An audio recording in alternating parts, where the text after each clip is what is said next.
able to do this one. That is the benefit. That is a real life application we are copying with the lead and lag into the Pyspark also. I think you clear.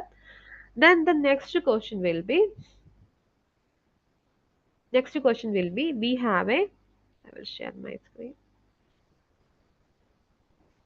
Okay, next question. We have a data that is also related to timestamp.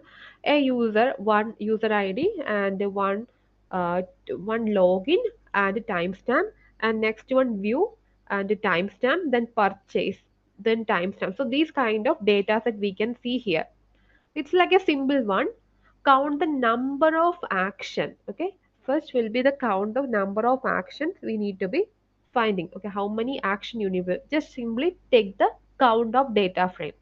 Then what are the unique action recorded in the data set? Unique action means distinct action. So if we can see like that, login, view, purchase, view. So view is repeated two times. That is not a unique. That means two times repeated. So that we can find from here itself. Then calculate the time duration between the consecutive activities of each user before we using the lag, right? So we are just comparing the current one and previous one and take the duration of that one. So that is the always asking question in the interview kind of time. So I will tell you how it will be we can do. First thing, from PySpark.sql import a Spark session and function import call and the function import maximum. Then we are creating a time stamp analysis.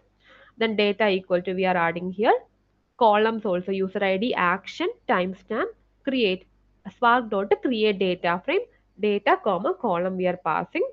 Next one will be total counts equal to df dot count, because they are asking only for finding the total count of action. So that is simple one, df dot count. So that will give you the total number of count is 4. Only 4 action you can see in the data set. Then next one, what are the unique records in the data set? So unique records means in the action you can see here.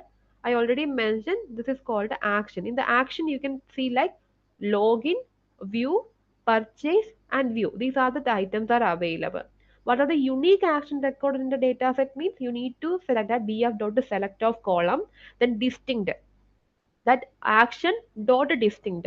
Then what will happen? Whatever the distinct item, you will get the data also. So you can see here login, view and purchase. So these are the distinct item. Don't need to repeat it again. Then next one will be what is the earliest and the latest timestamp in a data set. You can see here the maximum df dot min of timestamp and maximum of timestamp you can set from here. Just select df dot select of min of timestamp of first, then this is of maximum. Then it will be return the values like what are the minimum. This is the earliest one, 10, then 1. 1 will be the 1 p.m. or 1 will be the latest timestamp. So this is the answer for these two questions. So whatever the question we have, these are the two questions. Count the number of action, time duration. Okay. So this is the uh, yeah. So this is the answer for these question number one and question number two. Okay. I think it's clear. Yeah. I will share. Q3 need to apply the filter. Yes, yes, definitely we can apply the filters. I'm just writing a just kind of overview that is also working here. Okay, yeah. Shankar, I will share this one.